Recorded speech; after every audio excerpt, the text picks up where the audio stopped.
Hello, welcome to the podcast today. I'm so excited to have Hannah Olson here. She is the Redefining Motherhood Coach. She has 5 kids, and she is going to talk to us today about 3 thoughts that we might be having that are affecting our motherhood, that are making us miserable in motherhood. And I told her for sure I'm having these thoughts. So I can't wait to hear from her today. Hannah, welcome to the podcast. Thank you for being here. Thank you so much. Thanks for having me. I'm excited to share with you these thoughts and what to do about them. Perfect. Yes, that's the key. We want to know what we can do about it, how we can change that. Real quick, tell us a little bit about yourself. Tell us like a little bit of your background and what led you to do this work. Yeah. So this all kind of, it's been a long time coming, first of all, but it all started when I found out I was pregnant with my first baby. So I always knew I wanted to have kids. That was always very much in the plan. But I had a lot of limiting beliefs, I guess you could say, about motherhood. And I didn't even realize that until I was pregnant. So when I got pregnant, it was a little bit before the timeline that I had set out for when I thought that I would enter that phase of my life. Like I said, I always knew I wanted to be a mom and that was in the plans, but I kind of felt like I needed to live up my life as much as I could before I started having kids, because once I started having kids, it was like my life would be on hold for a little while I was like, quote unquote, raising my kids and doing that kind of stuff. And then I'd be able to pick it up like down the line once my kids were grown. And so I was like prepared to make that sacrifice and whatever. And like, I felt really strongly that was what God wanted me to do and all these things, but it was like, I wasn't ready yet. So when I found out I was pregnant, I had a really hard time actually kind of coming to terms with that and just being like, okay, well, I guess my life is over now. And I know that sounds really dramatic, but that's totally where I was. And unfortunately, that was continually reinforced by the conversations that I had with people leading up to my daughter's birth. And just like, and not even people intentionally trying to make me feel that way, but I think because my mind was already believing that thought pattern, it was so easy to find evidence that it was true. And just hearing all these stories of say goodbye to your sleep. You might have heard that one before, right? Yep, that's why I do what I do. Say goodbye to your sleep, say goodbye to date night, say goodbye to like your hobbies, and just like kind of this general idea that you're going to be burned out all the time, that you're not going to be fulfilled, that there's just going to be so many like things that are hard, and it's just, you have to suck it up and deal with it. And it literally led me to question why people have kids at all. Like every day during that pregnancy, I was just sobbing to my husband, being like, it seems like everybody actually hates having kids. Why do people keep having kids? Like, I honestly don't get it. Is everyone just doing it because of like the religious aspect, because it's what God commanded? Like maybe, but yet people keep having more kids. Like it was just this huge disconnect, because my brain was like convinced that having kids was going to be the worst thing that had ever happened to me. Yeah. And a lot of people did seem miserable, and it did seem like it was the worst thing that had ever happened to them. But there were some people that I gravitated to during that time that I was like, okay, this person doesn't seem like they hate their life. And so that's great. Right. And so anyway, my daughter was finally born, and it was really interesting because there were a lot of hard things that I was doing for sure. But every time I would come across something hard, I'd have this question of like, but is this motherhood? And that's when I started realizing we have really confusing language around what motherhood is, just as society as a whole. And pretty much anything that is lumped together with interacting with a child is labeled motherhood. And I started picking up on that, and I was just like, okay, but is it though? Like changing a diaper, like, is that motherhood? Like changing my baby's diaper is not what's making me her mom. Anybody can change her diaper, and it's not going to make them her mom, right? Like, what is it that's making me her mom? And even, spending, like being the primary caregiver, like, is that what's making me her mom? Well, no, my husband is her dad, and he has, he's a really great dad, and he goes to work outside of the house every day. And so it just really started breaking down like all of these things that were referred to as motherhood. And it came to my attention that like most of the things that we talk about as motherhood actually aren't motherhood. Most of it's just caregiving. And so when I boiled it down, like all motherhood actually is a relationship. And there are 1,000 different ways to strengthen that relationship. And if you look at the way that we talk about fatherhood as opposed to the way we talk about motherhood, that's when it really comes to light, because you can see that there's this huge disconnect of what we expect from mothers versus what we expect from fathers. But again, at the end of the day, when you boil it all down, like all fatherhood is a relationship. All motherhood is a relationship.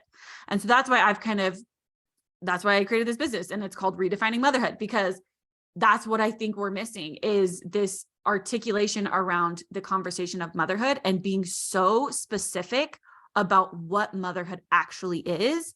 And then everything else is great and it's helpful and it's important. And there's a child crawling up behind my shoulder. 1 second. No, you're fine. It disconnected.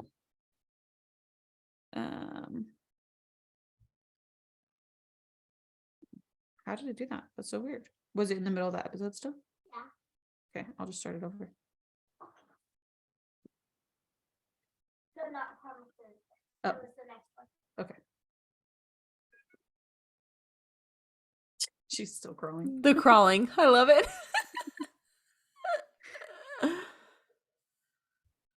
Okay.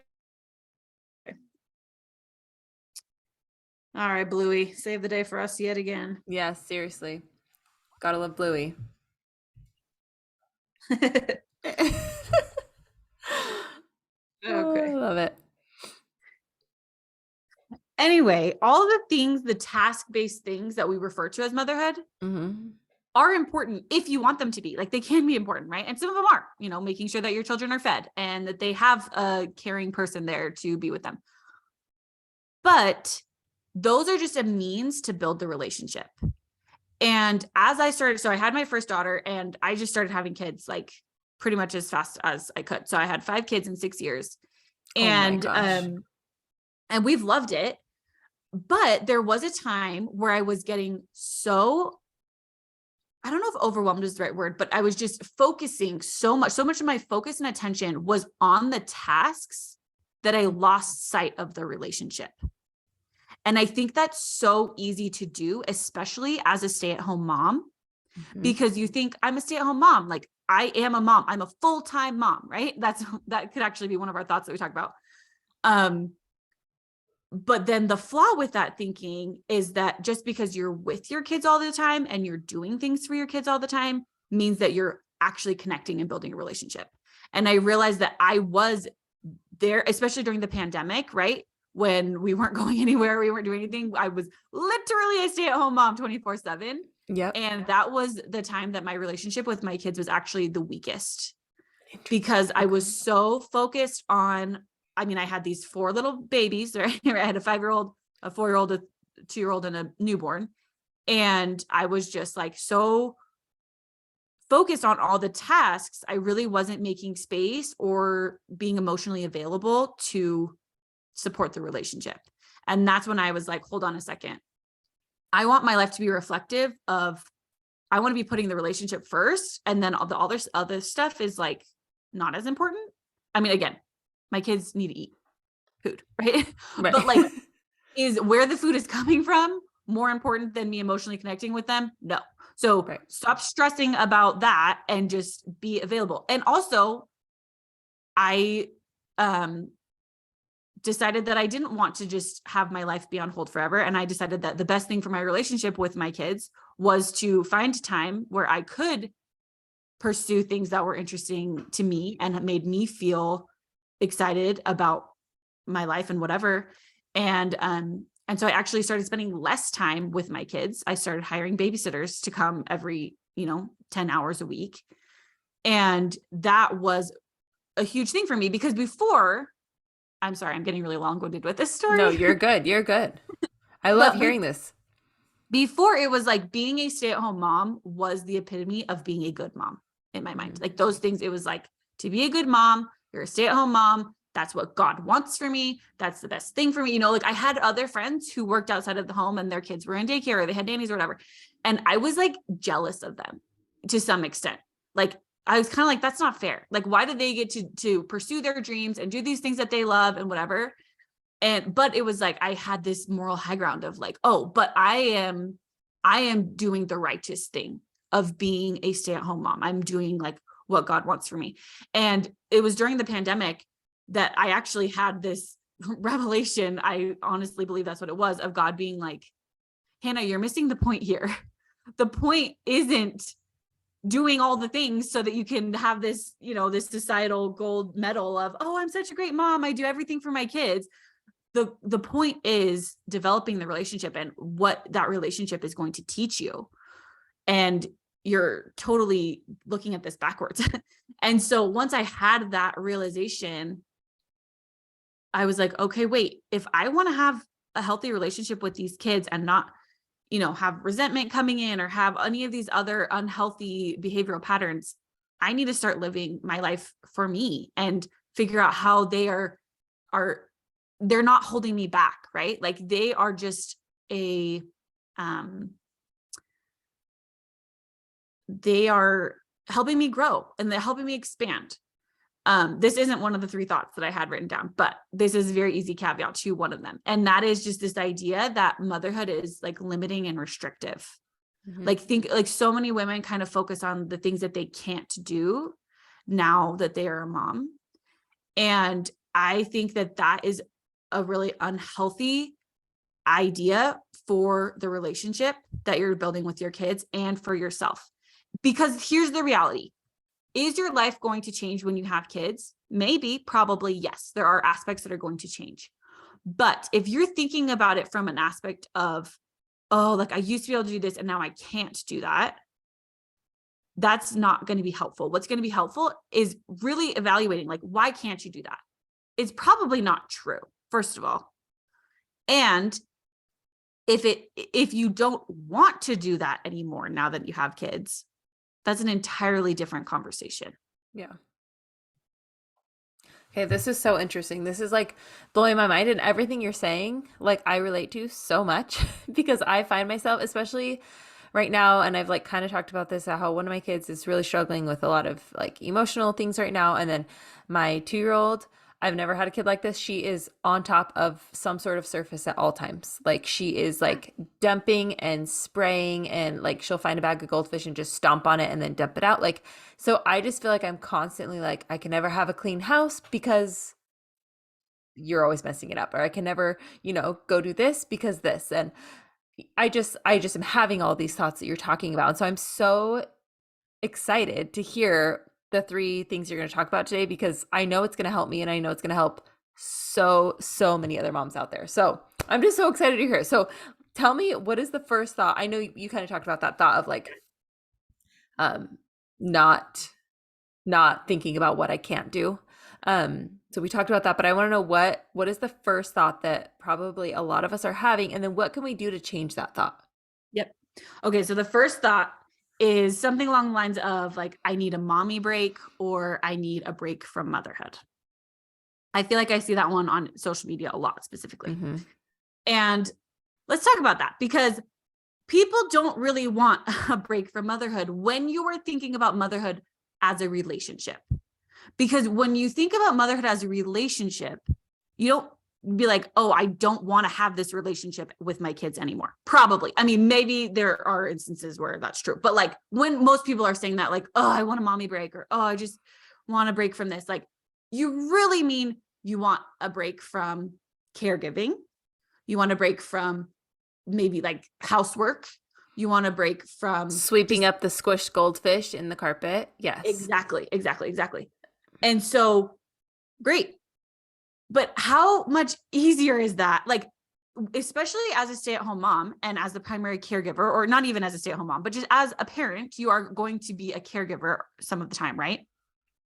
But how much easier is it to think like, oh, it'd be really nice to have a break from this job of caregiving than a break from motherhood?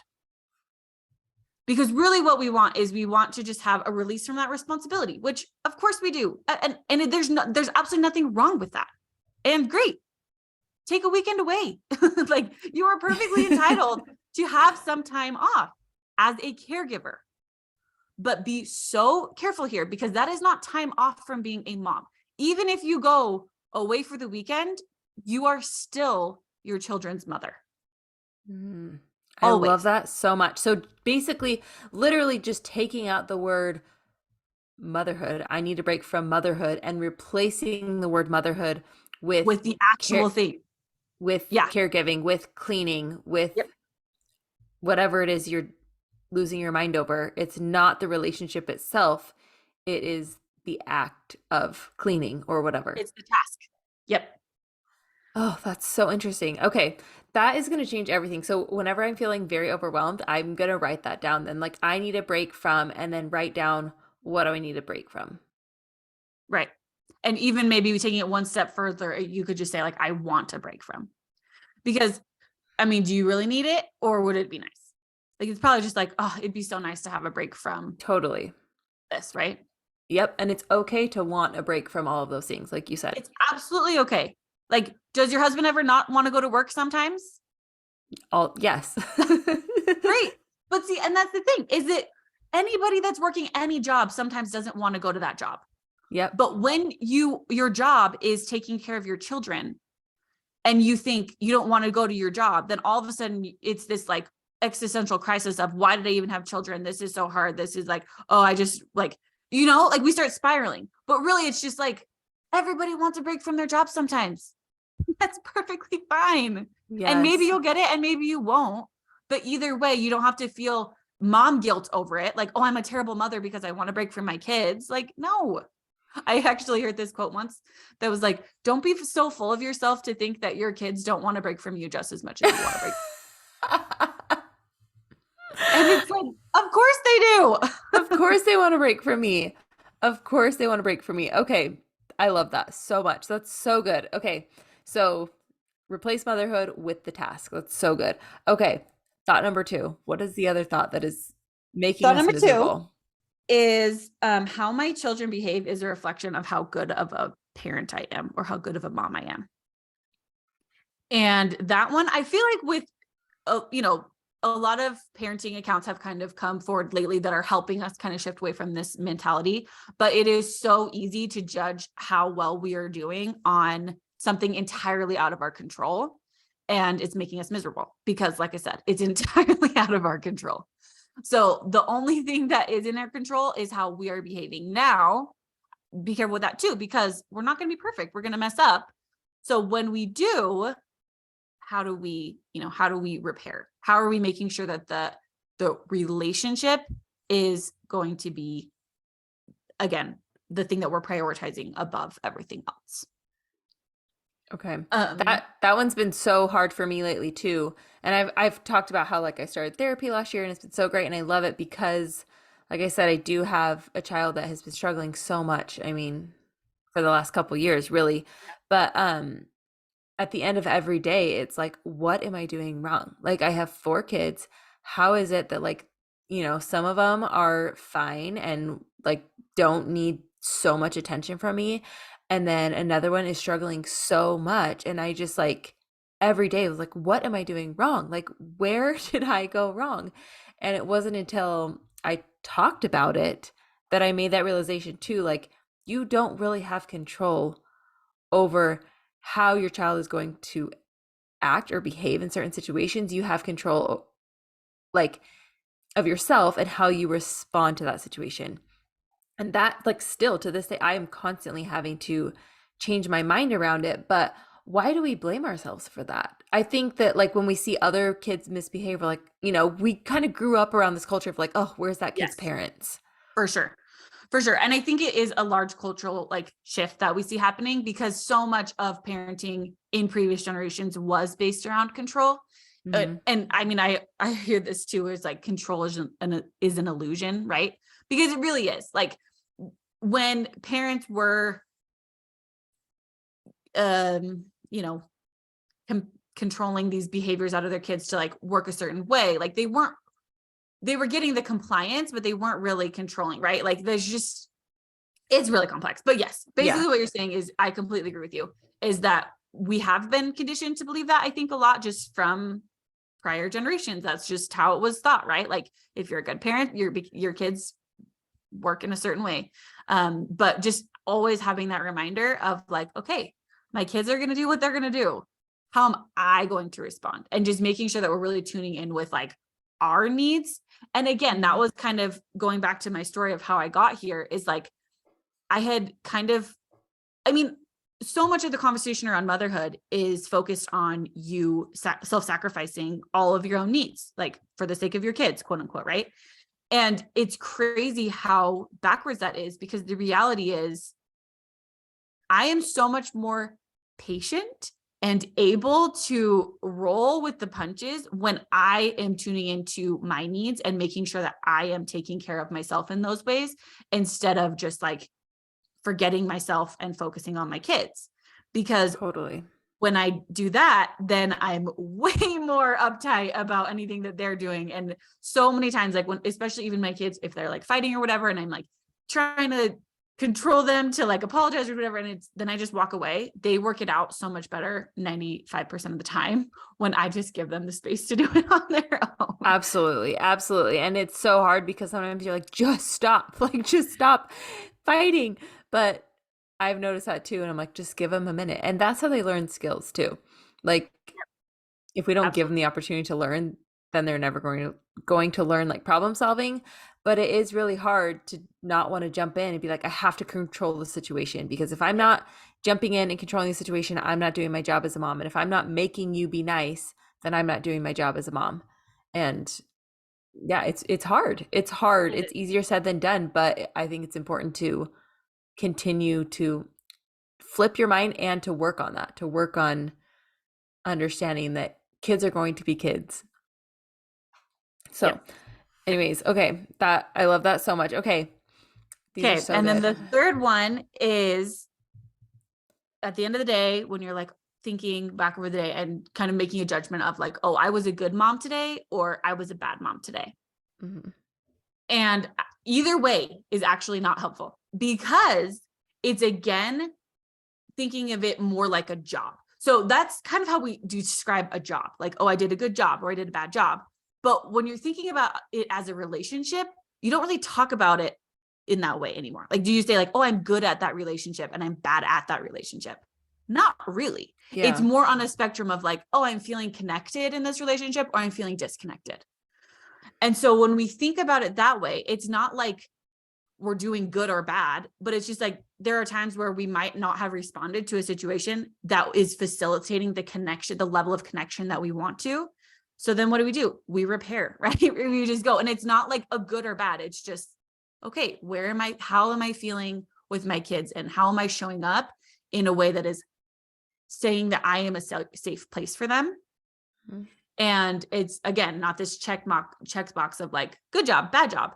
It's, oh, I handled that in a way that I wish I had done differently. Like, okay, what am I going to learn from this and take from this to tomorrow?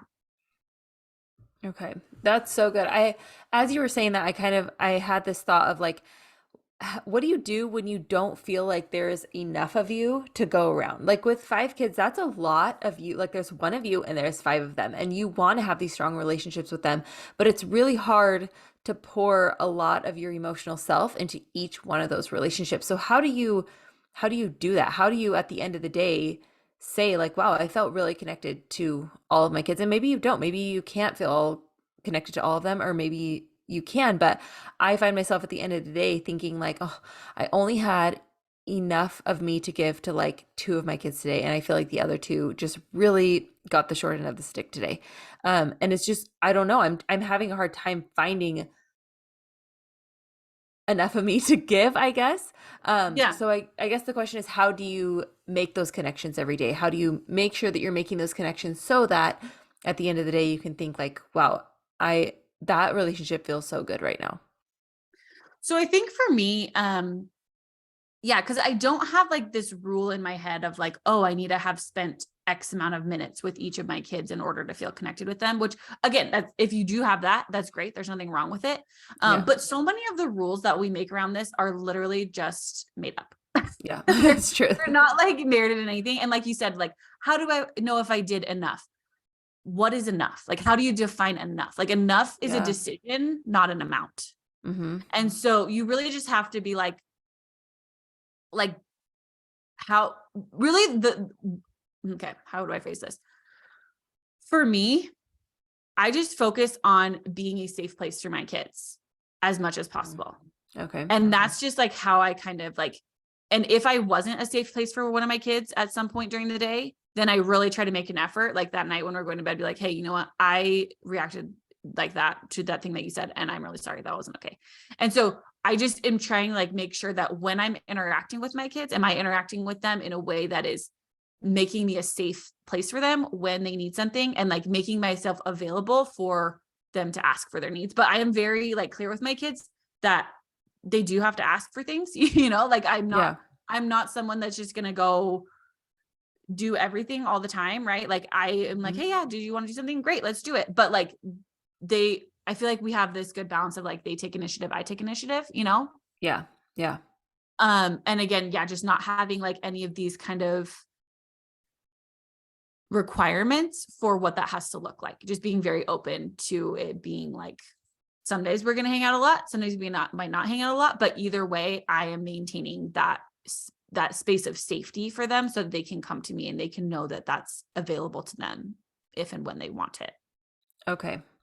I love that. So basically, yeah, because I hear like, spend 15 minutes with each of your kids and do all these things. And it's like, oh, if I don't get to that, I'm going to feel like a failure. But basically, if your kid feels safe to come to you, then that's enough. Like that is, but like you said, what is enough? For you, enough is knowing that you're a safe space for them.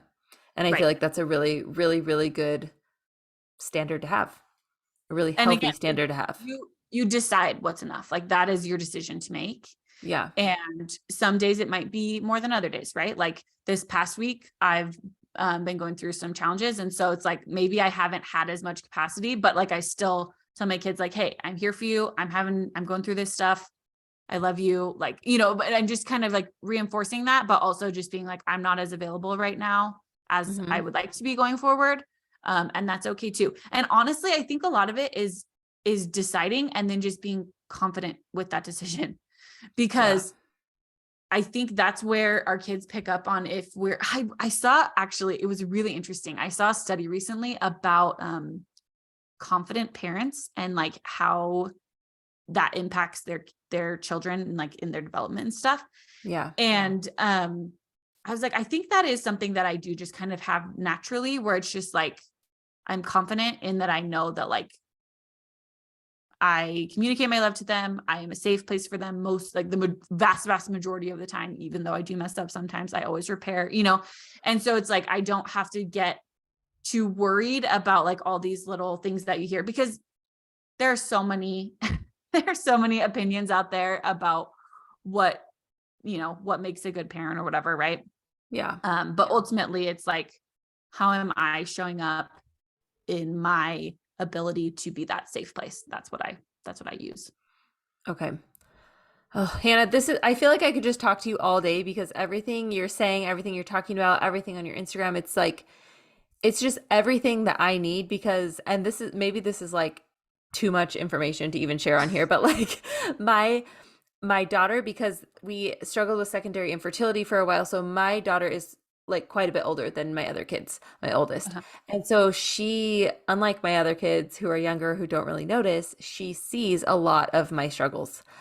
She sees like, oh, mom, I'm so sorry that they're so hard. I'm so sorry that she keeps, breaking your makeup. And I'm so sorry that she like can see that. And she can see that I'm like, I can't believe you just broke my brand new chapstick or what, and I don't want her to think kind of what you were saying at the beginning. I don't want her to think that because I'm a mom, my life is miserable. I don't want her to think that someday when she's a mom, she's going to give up herself. I don't want her to think literally everything that you were talking about at the beginning, and I remind her all the time, like, honey, I genuinely love being a mom. I love it with all my heart, but it's hard. Like, it can be hard. And I just feel like she just sees the hard. And so learning from you, taking these tips, I feel like has motivated me to try harder, to focus more on the relationship and less on the tasks, because I just want my kids to know that I would do anything for them, and that they are like, that I love being a mom. Like you said, like,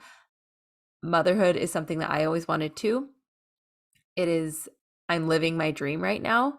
But it's hard. And I just never really thought about how my struggles with it would affect my oldest daughter, who will say things like, "Oh, I'm kind of scared to be a mom because I know that you have to deal with tantrums and I know that you have to deal, and she'll kind of say things like that. And I'm like, no, no, no, it's really great."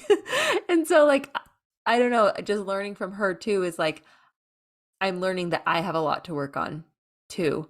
And so you're just the perfect person to teach me all that, like redefining that motherhood is a relationship. And if I can focus on the relationship more than the tasks that I get tired of, I think that will change everything for both me and my family. So I want to add something onto that, what you just said, because yes, this phrase, motherhood is hard, is the one that was like all the time that I heard during that first pregnancy, especially. yes. And I want to challenge you and all of the people that hear this, like, when you think that motherhood is hard, pause for a second Mhm. and ask, what is hard about this right now? Mhm. Because sometimes it's going to be the relationship, because relationships are complex and there's a lot that goes into relationships and it can be really challenging. Yeah. But most of the time when we're saying motherhood is hard, we're not actually talking about motherhood. Okay. And so when your daughter, like when you're talking about that, you can be like, yeah, these are a lot of hard aspects of my job as a primary caregiver. Like, who deals with tantrums? Anybody that's around children. This is not a motherhood specific thing, right? That's Preschool true. teachers, daycare teachers, nannies, grandparents, older siblings, like anybody that's around a toddler deals with tantrums. That's not motherhood. That is toddlerhood. Toddlerhood is hard, okay? That's what I'm going to actually start saying. Right. Because toddlerhood is hard. And I'm like, honey, you hard. were a toddler too. I tell her all the time, like, you were a toddler too. And she's like, yeah, but I was your easiest one. I'm like, you were too. Like, you don't remember. And you didn't have any siblings at the time because I couldn't give you any. And, so it's just, but that's a good way to say it, is like, being two is really hard. It is. And it's not just hard for the 2-year-old, it's hard for everyone in the 2-year-old's life. Yeah. But Yes. it's not Yes. just the mom, right? Like, we always just pin it to motherhood, but it's Yes. like, it's so much more than that. Yes. So yeah, anytime you hear that or you see it on social media, which you'll see it, motherhood is hard. Totally. Really, really break it down. What are they saying? What am I saying? What is hard about this? Yeah. Not, like your listeners that are dealing with sleep challenges, right? Yeah. Not getting sleep, not getting enough sleep is hard. That is not a unique hardship to motherhood. That is always hard. Totally. Not getting sleep is hard, right? Not getting sleep is hard, which is why I always say, like, we don't have to accept sleep deprivation as part of being a mom. Absolutely not. Yes. No. Right. Yeah. So it's the sleep deprivation that's hard. It's not motherhood that's hard. Absolutely. Yes. If you hired a night nurse, they would also be having a hard time with it. Exactly. Yep. Okay. Yes. Okay. Yes. Oh, this is so great. Like, seriously, the work you're doing is just, it's changing lives. It's changing my life, and I know it's going to change other people's lives. So I just where can people find you? Like, I feel like I need to work with you one-on-one, like, every day for the next 5 years of my life. So we're going to talk about that. But Okay. where can people find you? Where can people find you on Instagram? What resources do you have that they can get? Like, how can they work with you? Yeah. So right now, Instagram is kind of my main thing. So I'm Freckled Han on Instagram. So my name is Hannah Freckled Han. I'll put that in the show notes too, so people can link to that. That's kind of like my main hangout spot. Although I've been a little bit spotty lately. I do have a website as well, freckledhan.com. Okay. And I have, probably the easiest place to find it would be on my Instagram bio. There's like a link, and I have like a freebie there that you can sign up for that is getting clear on what motherhood is and what it isn't. And basically it's like helping you separate the tasks that are associated with being a primary caregiver, being a stay-at-home mom, and separating that out from the relationship. And that's just kind of like a little workbook that takes you through just different aspects of it. So that might be a helpful resource for people. Oh, that's super helpful. I'll put that in the show notes too, so people can just click on it straight from there. Perfect. Okay, sorry. And what else? So that's a freebie. What if somebody wants to, like, meet with you, work with you? Yeah. talk one-on-one So with you? I offer one-on-one coaching right now. I have a Okay. 3-month package. That's kind of like the main thing that I'm offering, but happy to set up custom packages. Just reach out to me and we can kind of talk about details. I do offer like a free, complimentary 30-minute call just to kind of get a taste of what I do in coaching and kind of explain how it all works. Okay. But yeah, and then I will just keep up on my Instagram would probably be the easiest thing, because I am hoping to launch a couple of new things this year as well, like maybe a group option for a little bit of lower price point, and potentially a course. I also have right now available, it's called I've changed the name of it a couple of times. What is it called? Finding Confidence in Motherhood and Eliminating Mom Guilt. And it's a guide, which is basically like an audio class. It's like a 40-minute class that you can listen to it, but it comes with the text as well if you'd rather read it. And it takes you through a framework that I developed for eliminating mom guilt and making confident decisions. So it's a $27 workbook that you can find on my bio as well. Oh, that's so good. Okay, Hannah, you're amazing. I'm going to link everything you just said in the show notes so people can just find you right away, including your Instagram handle so people can just go find you. I love everything you're doing. Thank you for doing what you're doing. Thank you for being here. You're so great, and I can't wait to keep learning from you. Thank you so much. Thanks for having me. You're welcome. We'll talk to you later. Bye.